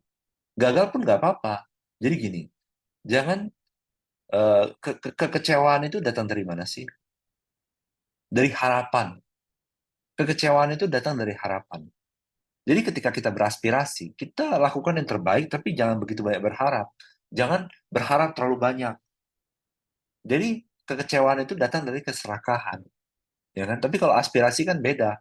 Aspirasi itu tujuan, goals, ya kan? Aspirasinya apa? Jangan takut gagal, jangan takut kecewa, ya kan? Gagal dan kecewa itu munculnya dari harapan dan keserakahan, seperti itu. Jadi jangan takut gagal, jangan takut kecewa. Nah, rasa malas itu apa? Tinamida. Tinamida dalam bahasa Pali. Kemalasan dan kelambanan. Kenapa itu bisa terjadi? Karena kurangnya tekad. Jadi tekadnya harus kuat. Lakukan banyak kebajikan, seperti itu. Jadi kalau bisa mulai dengan aspirasi-aspirasi yang masuk akal. Nanti kembangin pelan-pelan aspirasinya. Nah, kenapa banyak orang sukses di dunia? Suksesnya nggak main-main. Karena mereka punya kekuatan pikiran. Mereka pengen sukses, mereka sukses beneran. Tapi ya tergantung. Kalau suksesnya pakai meditasi ya lebih bagus, lebih tenang. Karena orang yang sukses tanpa meditasi, sekalipun mereka sukses, duitnya banyak, tapi mereka khawatirnya juga banyak. Tapi kalau sukses dengan meditasi, keluarga harmonis, rezeki lancar, pikiran stresnya juga hampir nggak ada. Seperti itu. Terus ada pertanyaan, mau tanya lagi Pak, mengapa seorang Buddha harus meramalkan masa depan suatu makhluk? Bukankah masa depan suatu makhluk sepenuhnya bergantung pada pikiran dan tindakan makhluk itu sendiri yang bisa berubah-berubah setiap saat? Nah, ini yang harus dijelaskan. Buddha hanya meramalkan masa depan kepada perbuatan yang sudah pasti. Misalnya contoh Petapa Sumedha bertekad menjadi Buddha. Lalu Buddha Dipankara melihat ke depan, apakah Petapa Sumedha ini bisa menjadi Buddha di masa depan? Ketika Buddha Dipankara melihat bahwa Petapa Sumedha ini pasti menjadi Buddha Gautama di masa depan, maka diberikan ramalan pasti. Ramalan pasti. Kenapa Buddha memberikan ramalan pasti? Untuk memberikan semangat kepada orang-orang ini, atau kepada Petapa Sumedha dan orang-orang yang diberikan ramalan pasti. Nah, ramalan pasti ini hanya berlaku untuk karma yang udah fix, yang nggak akan bisa berubah, ya kan? Kenapa Petapa Sumedha kamanya nggak bisa berubah? Satu, karena Petapa Sumedha sakti, punya jana, mengorbankan hidupnya untuk Buddha Dipankara, punya maha karuna, welas asih maha agung, punya kebijaksanaan agung, punya keyakinan agung, punya semangat agung. Makanya Buddha Dipankara melihat Sumedha punya potensi seperti ini, Petapa Sumedha punya potensi seperti ini, maka diberikan ramalan pasti bahwa suatu hari kelak akan menjadi Buddha. Seperti itu. Ada pertanyaan lagi Bapak Ibu? Kita lanjut ke pertanyaan yang ini. Kadang punya pikiran, ah ini aspirasi nggak akan berhasil, mending bekerja saja yang bakal berhasil. Kan yang akan membuat tercapai tujuannya kan aksi bukan pikiran.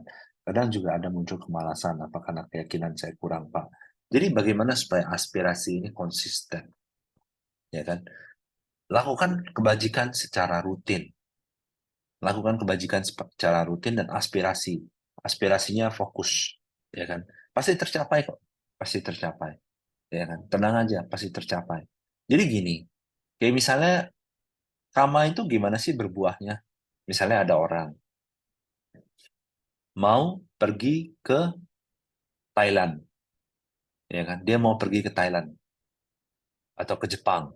Dia mau pergi ke Thailand atau ke Jepang. Dia nggak punya duit, dia nggak punya paspor, dia nggak punya duit, dia nggak punya paspor. Tapi dia pengen banget, dipikirin terus dia pengen ke Thailand, dia pengen ke Jepang. Nah, dia akan cari cara, cari duit, nabung, bikin paspor, terus beli tiket pesawat, ya kan? Cari tahu jalanan di Thailand atau di Jepang, dia cari tahu mau kemana aja dan segala macam. Nah, sama juga seperti karma dan kebajikan. Ketika kita melakukan kebajikan, dia akan memberikan akibat. Ketika kita beraspirasi, nanti karmanya yang akan cari jalan ke situ. Dia cari jalan. Jadi, misalnya berdana, akibatnya kemakmuran. Aspirasinya apa nih? Aspirasinya kesucian arahat. Nanti karma ini akan cari jalan. Bagaimana supaya bisa mencapai kesucian arahat. Jadi aspirasi itu penting. Jangan takut gagal. Ya kan?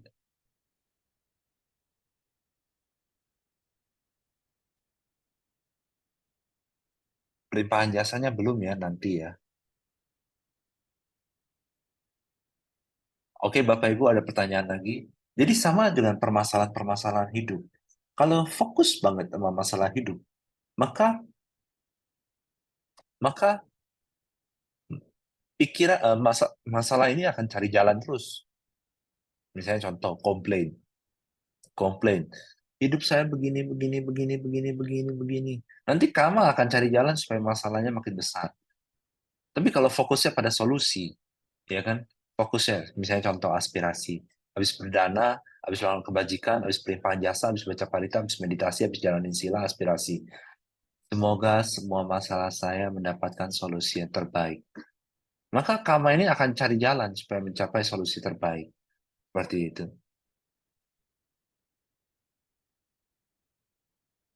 Ada pertanyaan lain lagi? Kalau enggak, saya eh, izin dulu 1-2 menit. Saya tunggu pertanyaannya. 1-2 menit ya Bapak Ibu ya. Nanti saya balik lagi 1-2 menit.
Oke, saya lanjutkan.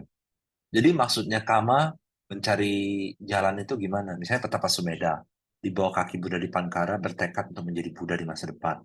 Nah, semenjak Petapa Sumedha beraspirasi, Kama Petapa Sumedha akan mencari jalan bagaimana caranya beliau bisa menjadi Buddha.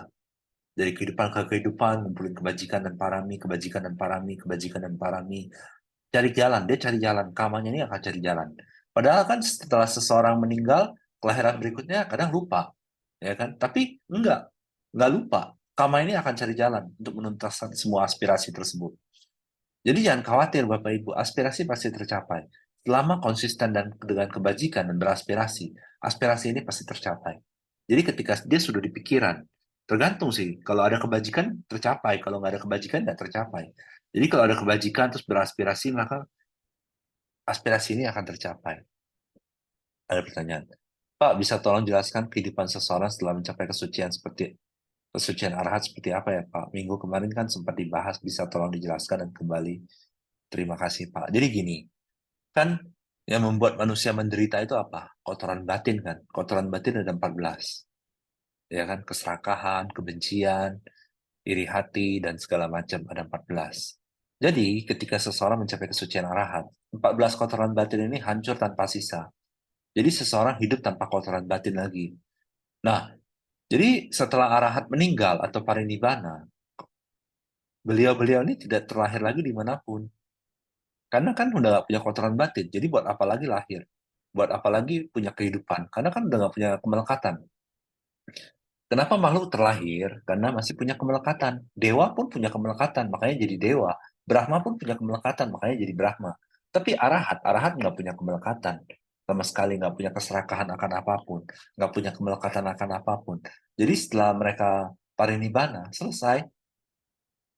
Tidak terlahir lagi. Kalau mau dibilang, padam. Udah nggak ada lagi. Padam. Ya, kalau mau dibilang, lenyap lah. Bukan lenyap sih sebenarnya, padam. Lenyap itu dalam satu kondisi bisa dijelaskan lenyap, tapi bukan lenyap sih, padam, ya kan? Mereka yang benih keserakahannya telah hancur, mereka padam sepenuhnya. Padam, nggak ada lagi, selesai. Itulah kedamaian sejati. Coba bayangin deh Bapak Ibu deh. Suatu hari nanti ketika kita jadi arahat, lalu kita parinibbana, nggak ada lagi landasan mata, nggak ada lagi landasan telinga, nggak ada lagi landasan hidung, nggak ada lagi landasan lidah, nggak ada lagi landasan tubuh jasmani, nggak ada landasan pikiran. Nggak ada penderitaan kan? Sama sekali nggak ada. Yang ada hanya kesunyian, kedamaian, ketenangan. Hanya kedamaian doang yang ada. Coba bayangin. Karena kita hidup di dunia, makanya kita menderita. Lihat ini, lihat itu menderita. Pengen ini, pengen itu menderita. Dengar ini, dengar itu menderita. Pengen ini, pengen itu menderita. Ya kan? Tidak puas dan segala macam. Tapi ketika udah jadi arahat, selesai. Arahat masih menjalani hidup sampai eh, sampai parinibbana, ya kan? Terus lanjutannya, itu lebih bahagia daripada surga ya Pak? Sama seperti Buddha, nggak sih para arahat itu? Iya, sama seperti Buddha, selesai. Lebih bahagia dari surga? Wah jelas jauh, nggak bisa dibandingin. Nggak bisa dibandingin alam dewa sama nibbana mah. Nggak bisa, nggak bisa. Nggak bisa. Di alam dewa, kadang ketemu orang, ngobrol sama dewa lain, kadang masih muncul rasa kesal. Lihat dewa yang lebih hebat, lihat dewa yang lebih cemerlang, iri. Ya kan? Terus kadang dewa masih tidak mendapatkan apa yang diinginkan, menderita, ya kan? Kadang dewa juga ya seperti itulah. Tapi kalau nibbana itu beda. Coba nggak ada keinginan lagi. Coba deh 1 detik tanpa keinginan. Happy nggak? 1 detik aja tanpa keinginan. Tanpa keserakahan deh. Tanpa keserakahan. 1 detik aja tanpa keserakahan. Gimana rasanya? 1 detik nggak mikirin ini itu dan segala macam. Coba bayangin. Nggak mikirin ini itu ini itu ini itu ini itu. Coba 1 detik aja. Seberapa bahagia.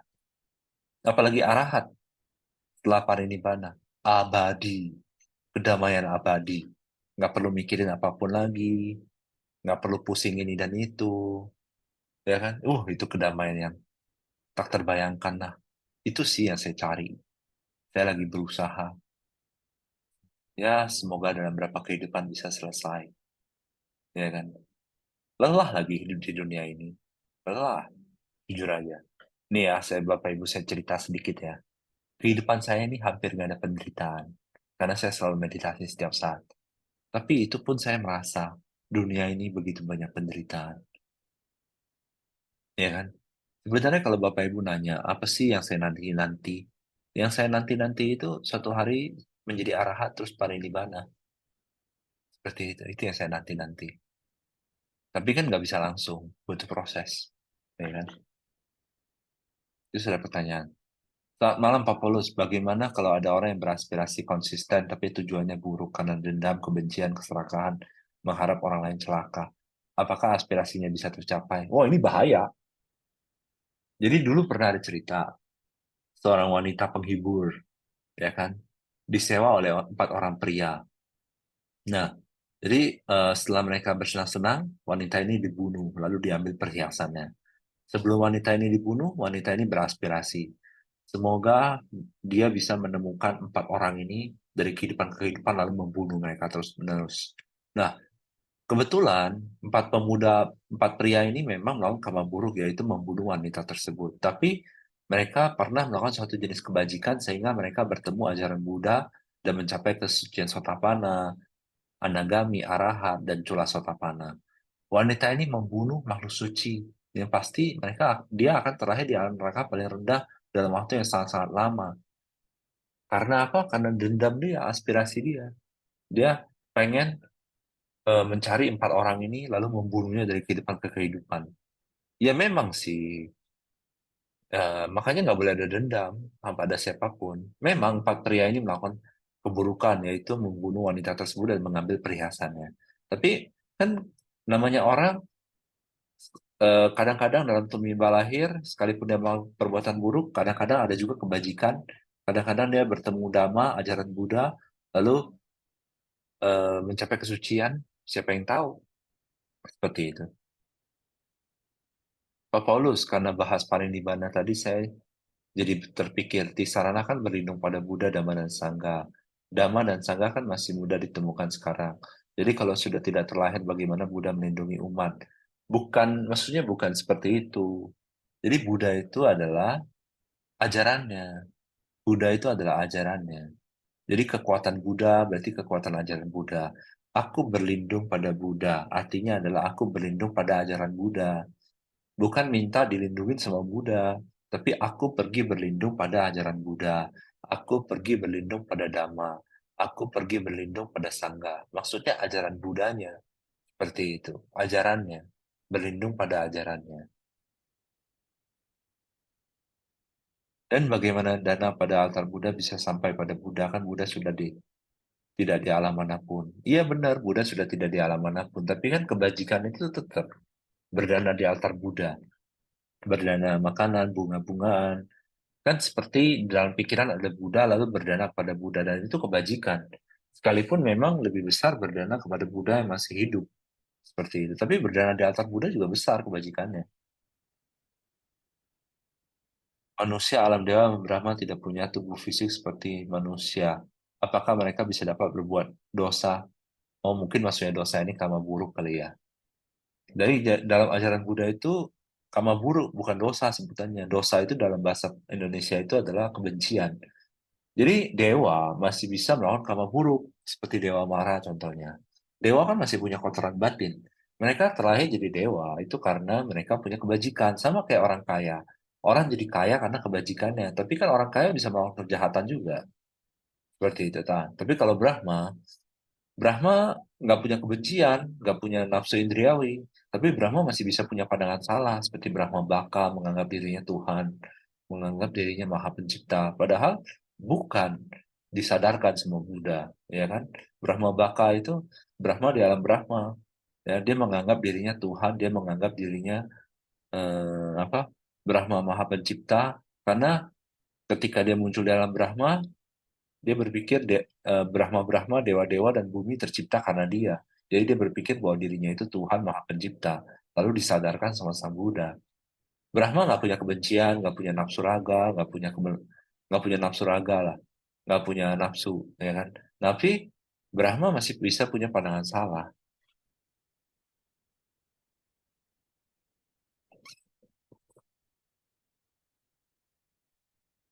Eh, Nah, jadi yang tadi lagi berdana di altar Buddha itu ibaratnya simbolis. Jadi kayak wihara-wihara di Myanmar, wihara-wihara Paus seperti Paus Sedao, sebelum beliau makan, beliau selalu berdana di altar Buddha, ya kan? Sebelum biku-biku biku-biku di Myanmar rata-rata sebelum di wihara-wihara sebelum mereka makan pindapata, mereka berdana dulu di altar Buddha. Dan ini kebajikannya luar biasa. Bisa beraspirasi kan, ketemu Buddha di masa depan lalu berdana makanan. Seberapa besar itu kebajikannya.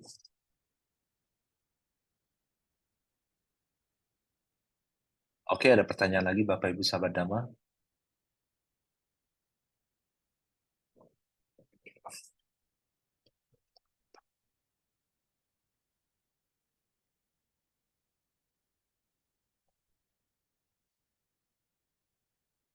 Oke, saya izin dulu 1-2 menit sembari menanti pertanyaan. Sebentar lagi pelimpahan jasa ya.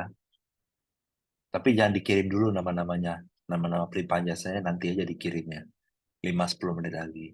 Saya tunggu pertanyaan berikutnya ya.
Ada pertanyaan.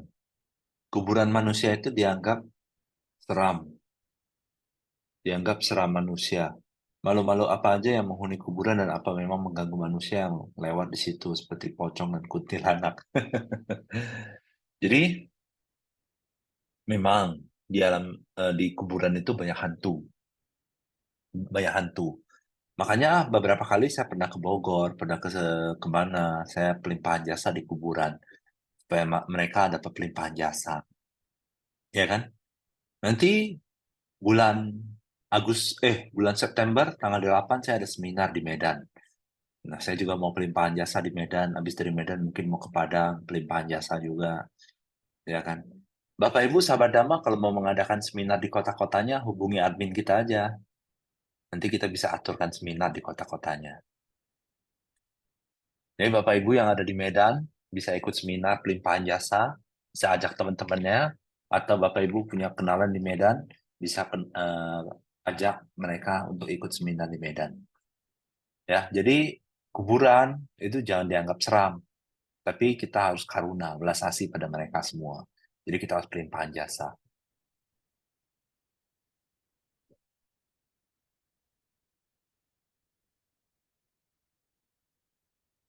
Oke Bapak Ibu, karena udah mau jam 9, kita siap-siap untuk pelimpahan jasa. Jadi Bapak Ibu bisa kirim nama-nama yang ingin dilimpahkan jasa.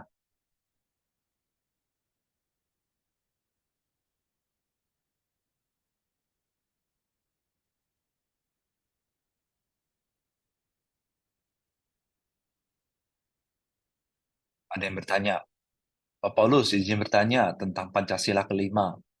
Bertekad melatih diri menghindari alkohol. Kalau minum alkohol sering-sering, bisa jadi gila, bisa jadi tidak waras di kehidupan berikutnya. Makanya kenapa di dunia ada orang gila, ada orang tidak waras, karena dulunya sering minum alkohol.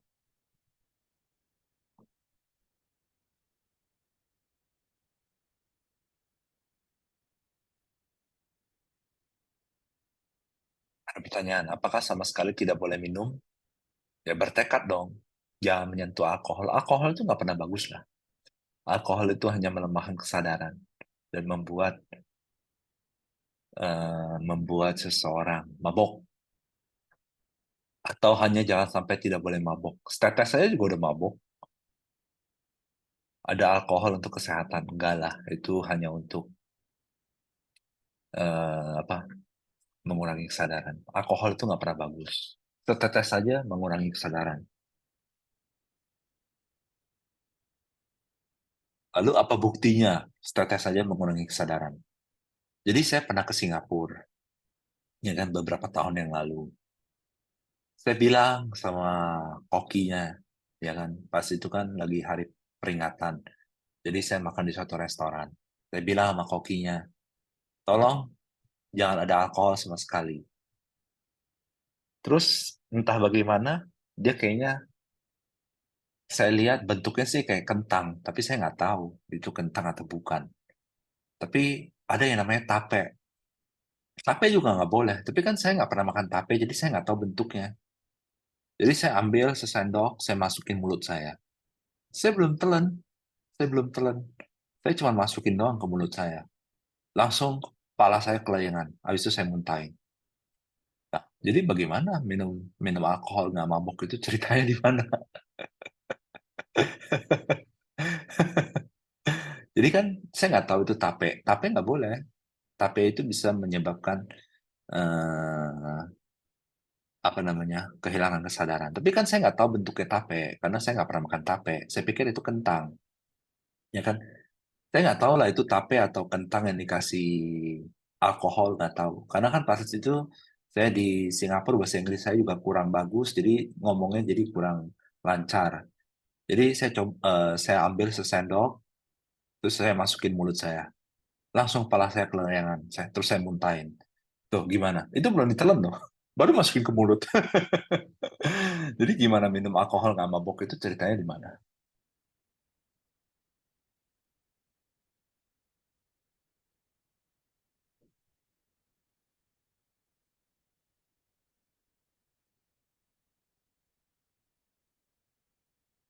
Siap. Jangan minum alkohol lagi. Bagus. Jangan minum alkohol sama sekali. Nggak bagus buat meditasi. Bisa kelainan. Oke, kita akan siap-siap pelimpahan jasa.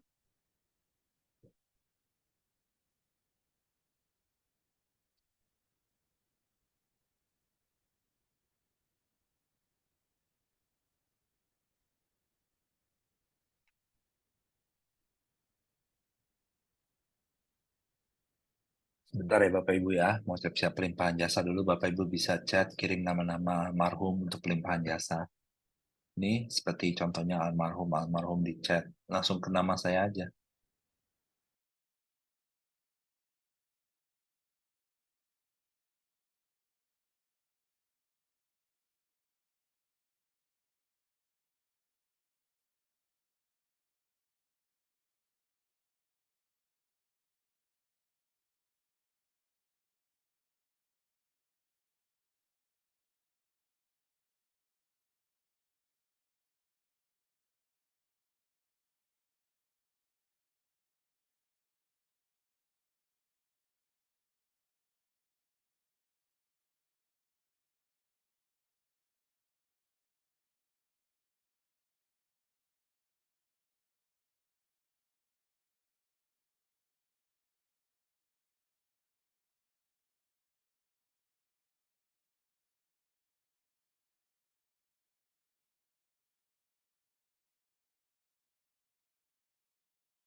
Oke, kita akan mulai pelimpahan jasa.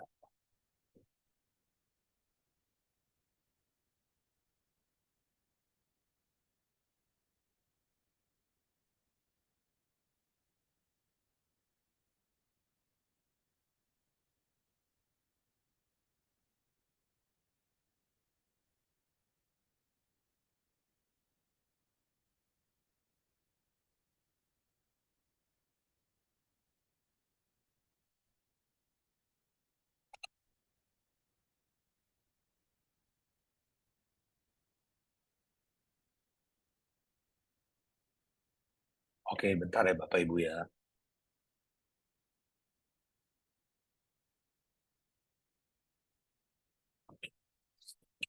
Di Medan nanti datang ya Bapak Ibu ya, seminar ya.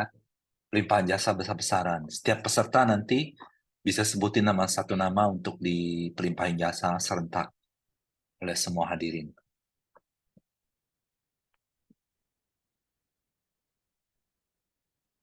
Jadi Bapak Ibu yang ingin melakukan seminar di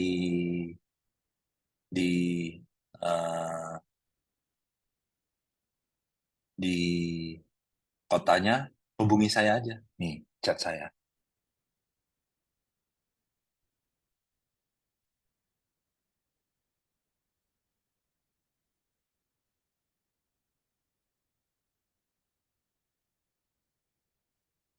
Nah, jadi Bapak Ibu yang pengen adain seminar di kotanya, hubungi saya. Nanti bisa diaturkan.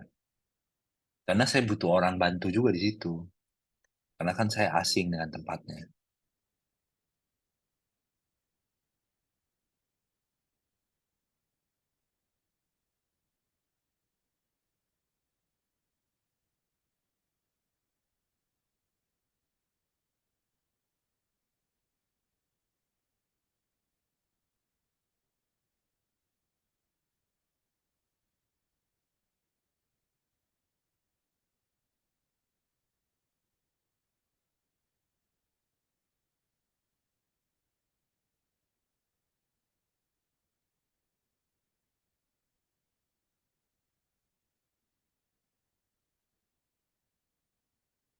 Oke, kita akan sudah selesai berdana, sekarang akan pelimpahan jasa.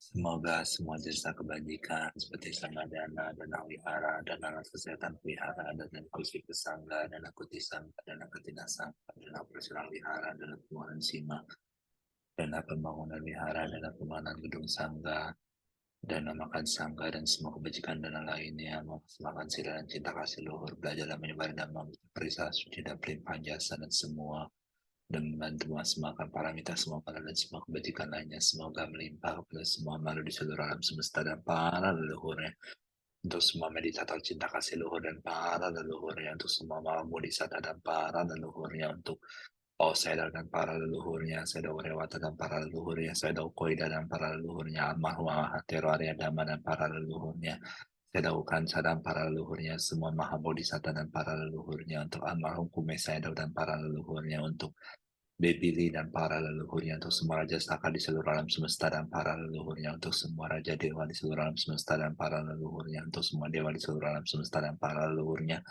untuk semua Raja Dewa Bumi dan para leluhurnya, untuk semua Raja Garuda dan semua Garuda dan para leluhurnya, untuk semua Raja Yaka dan semua Yaka dan para leluhurnya, untuk semua Raja Naga dan semua Naga dan para leluhurnya, untuk semua Raja Peta dan semua Peta dan para leluhurnya, untuk semua donatur Lokotara Dhamma Foundation, untuk semua sahabat Lokotara Dhamma Foundation, untuk semua sahabat Lokotara Dhamma Foundation, untuk semua peserta Jam Lokotara Dhamma Foundation, untuk semua Dewa dan Malu di Ruko LKC 1, Ruko LKC 2, Rumah Citra 2, extension rumah kita semua sekitarnya dan sekitarnya dan para leluhurnya, untuk semua dewa dan malu di rumah, semua donatur LD, sahabat LD, member LD, peserta Jum LD, semua meditator cinta kasih leluhur dan sekitarnya dan para leluhurnya.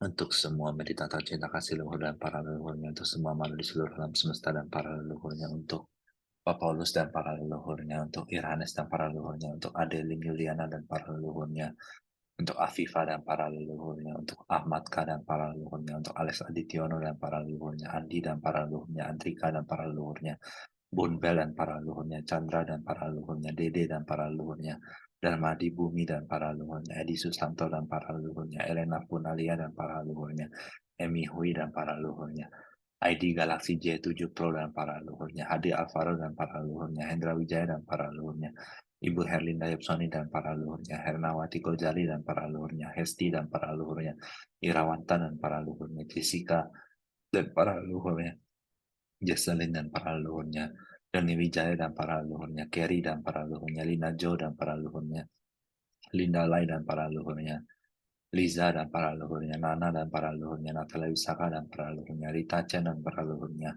Pawito dan para leluhurnya, Ruby dan para leluhurnya, Rudi Chan dan para leluhurnya, Suita Cajari dan para leluhurnya, Suyanti Lim dan para leluhurnya, Tian Tian dan para leluhurnya, Vera dan para leluhurnya, Victor dan para leluhurnya, William Teng dan para leluhurnya, Yosen Hartono dan para leluhurnya, Yudi dan para leluhurnya, Yuliana dan para leluhurnya, Wira LKC dan para leluhurnya, Amon Tan Peng Kia dan para leluhurnya, Amon Moxie dan para leluhurnya, Amon Chan Peng Song dan para leluhurnya, Amon Lim Guan Yin dan para leluhurnya, Amon Chan King Seng dan para leluhurnya, Amon Chen Wen Shou dan para leluhurnya, Amon Hong Yu Mei dan para leluhurnya, Amon Chua Leong Seng dan para leluhurnya, Amon Ng Amoy dan para leluhurnya, Amon Lain In dan para leluhurnya, Amon Herman dan para leluhurnya, Amon Yakob Muhardi dan para leluhurnya, Amon Sim Lin Kui Sembim Koe dan para leluhurnya, Minoni dan para leluhurnya, Keri Santi dan para leluhurnya, Keri Santi dan anak yang telah digugurkan dan para leluhurnya, almarhum Ki Kim Lan dan para leluhurnya, Tau Chu Han dan para leluhurnya, Atong dan para leluhurnya, Ko Hui dan para leluhurnya, Paumin dan para leluhurnya, Suto dan para leluhurnya, Ali Kijana dan para leluhurnya, almarhum Lin Ju Chen dan para leluhurnya, Jap Liang Kiao dan para leluhurnya, Supian dan keluarga dan para leluhurnya, Mariana dan keluarga dan para leluhurnya, Juliana dan keluarga dan para leluhurnya, Jap Alan dan para leluhurnya, Imam Johani dan para leluhurnya, Imam Sutejo Tanjiltan, Chen Mingho dan para leluhurnya, Imam Ambon Yu dan para leluhurnya, Imam Kokin dan para leluhurnya, Imam Ko Jong Yu dan para leluhurnya, Imam Kang Lizhou dan para leluhurnya, Imam Am Gyokok dan para leluhurnya, Imam Hong Wei Zheng dan para leluhurnya, Imam Hong Huilan dan para leluhurnya, Imam Ye Jian Hua dan para leluhurnya, Imam Ye Mei Yen dan para leluhurnya, Imam Tan Chungo dan para leluhurnya, seluruh leluhur Yayasan Hartono baik di kehidupan sekarang maupun di kehidupan lampau, seluruh makhluk yang berhubungan sama dengan Yayasan Hartono dan para leluhurnya, Ang Gyoklin dan para leluhurnya, Ko Siu Lam dan Ko Siu Kan dan para leluhurnya, Huang Yana dan para leluhurnya, Jenny Wati dan para leluhurnya, Patrick Angelique dan para leluhurnya, Kelly Ritchie Angelique dan para leluhurnya, Mariani dan suami serta anak dan para leluhurnya,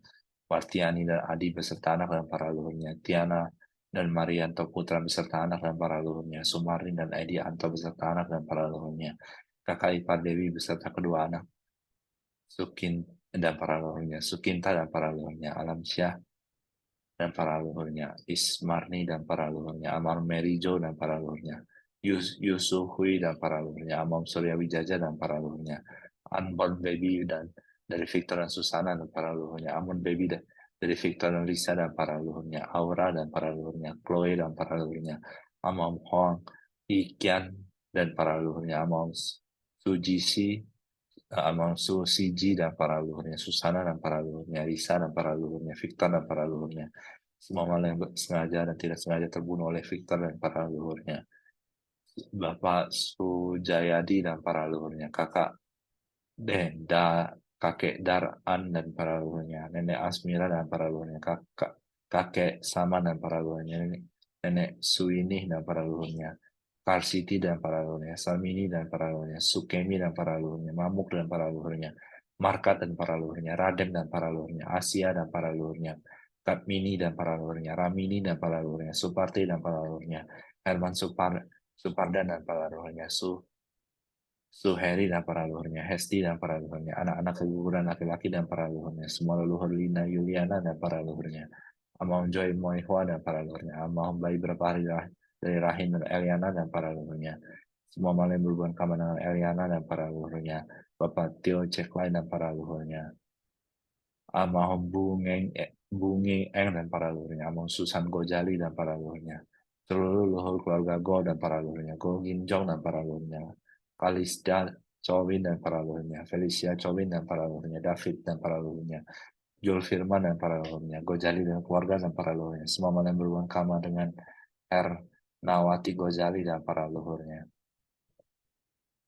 Teng Rufu dan para leluhurnya, Chong Ami dan para leluhurnya, Teng Mautang dan para leluhurnya, Pancen Ayu Ponia dan para leluhurnya, Teng Sikhwa dan para leluhurnya, Teng Chang Hua dan para leluhurnya, Teng An Hua dan para leluhurnya, Teng Sun Hua dan para leluhurnya, Teng Iching dan para leluhurnya, Sut Setu Po Che dan para leluhurnya, Setu Chen Yen dan para leluhurnya, Chang Ching In dan para leluhurnya,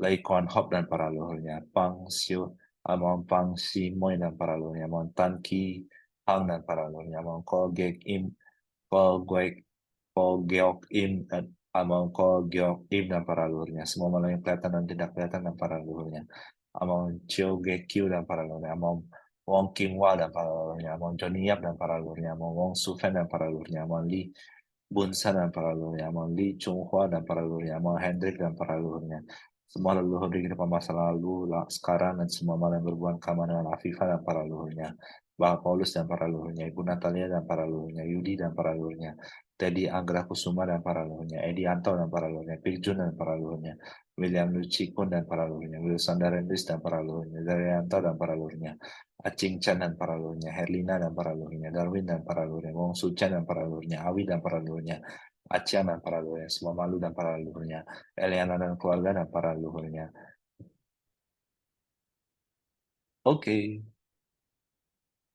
kita akan baca Meta Sutta. Jadi setiap kali pelimpahan jasa, selalu ingat bacakan parita untuk mereka semua. Supaya sekalipun mereka terlahir jadi dewa, mereka tidak lengah dan selalu belajar dhamma. Kita mulai.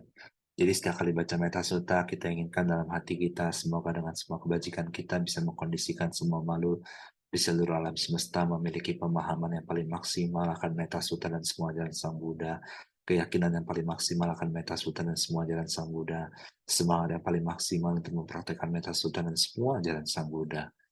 Kita mulai. Namo Tassa Bhagavato Arahato Sama Sambuddhassa Yassa no Bhagavato Yaka Neva Dasente Besana Yami Cewa no Yunchantora Tindi Vamatandito Sukhan Supati Sato Japapang Kinci Napasati Ewa Muni Gunu Beta Paritanta Manamahi Karaniya Mata Kusalena Yantang Sandang Pada Bisa Meca Sako juja so juja so jaja sa mudu anati mani. Santo sako ja subara ja paki ja ja salahuka uti.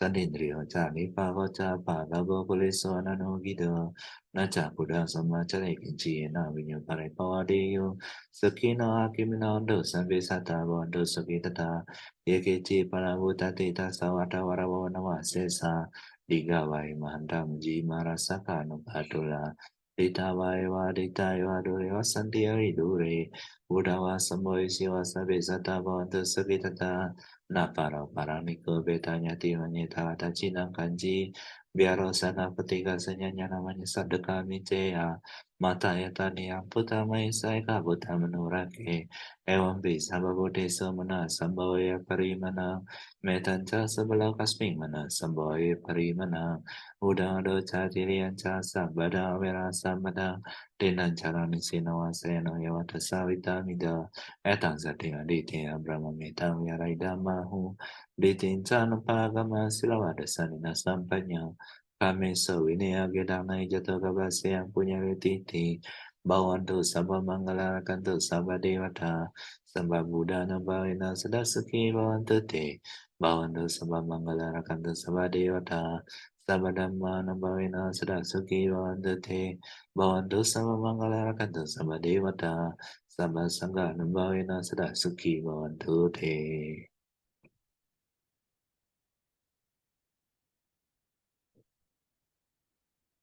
Etawada cabe sabada punya sabada sabe dewa numonato sabe buta numonato sabe sata numonato sabah sambati sidia iti pisa bhagavara sama sambuddha wijacarana sampanya sugata loka vidvano tara parisana masarati tata dewa manusana buddha bhagavati sagada bhagavata dhammo sanditi kalika ipasika apanaika pacata medita bhaviniti Subhadipana Bhagavata Savaka Sangha Jubadipana Bhagavata Savaka Sangha Naya Padipana Bhagavata Savaka Sangha Samichi Padipana Bhagavata Savaka Sangha Yadida Tatari Parisa Yoganiyata Parisa Pagalaisa Bhagavata Savaka Sangha Ahuneo Pahuneo Dakini Anjali Karanio Nodara Punyagita Loka Sati Yati Me Saranang Buddha Me Saranwarai Tena Sajawajina Sati Deata Nyati me serananya damo me serana warai tena sajawa jena sati te adasa beda.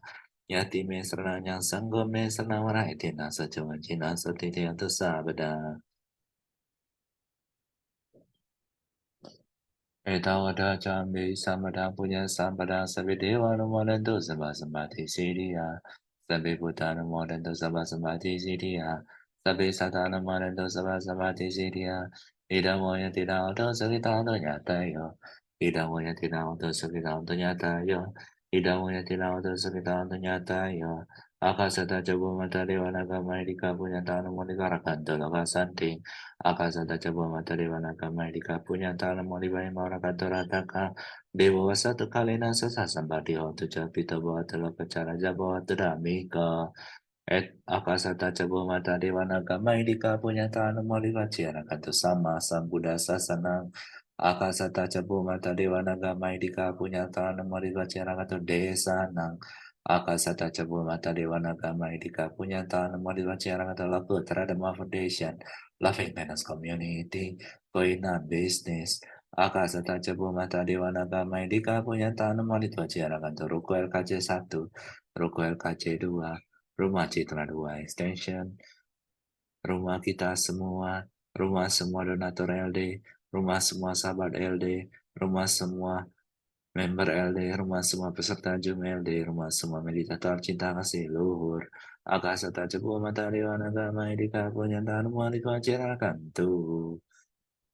Semua meditator cinta kasih luhur, semua maha bodhisatta, semua donatur LD, semua sahabat LD, semua peserta Zoom LD, semua peserta, semua member LD, semua meditator cinta kasih luhur kita semua mamparan di. Saya kasih waktu Bapak Ibu 2-3 menit untuk beraspirasi.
Oke, Bapak Ibu, kita bertekad semoga dengan semua kebajikan kita bisa mengkondisikan semua makhluk di seluruh alam semesta mencapai pengetahuan bodi, pengetahuan pencerahan, pengetahuan hancurnya semua kotoran batin, pengetahuan nibbana. Idame punya bodinya nasa bejodo. Idame punya bodinya nasa bejodo. Idame punya bodinya nasa bejodo. Idame punya sopenya na bejodo. Idame punya sopenya na bejodo. Idame punya sopenya na bejodo. Idame punya nibanasa bejodo. Idame punya nibanasa bejodo. Idame punya nibanasa bejodo. Idame punya sabanya tanya nasa bejodo. Idame punya sabanya tanya nasa bejodo. Idame punya sabanya tanya nasa bejodo. Idame punya sama sabodinya nasa bejodo.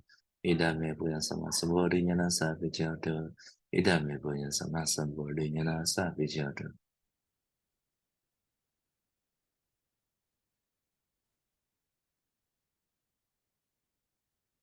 Kita bertekad supaya jalan budaya Gautama bertahan lama berkembang luas demi manfaat dan kebahagiaan terbesar semua makhluk.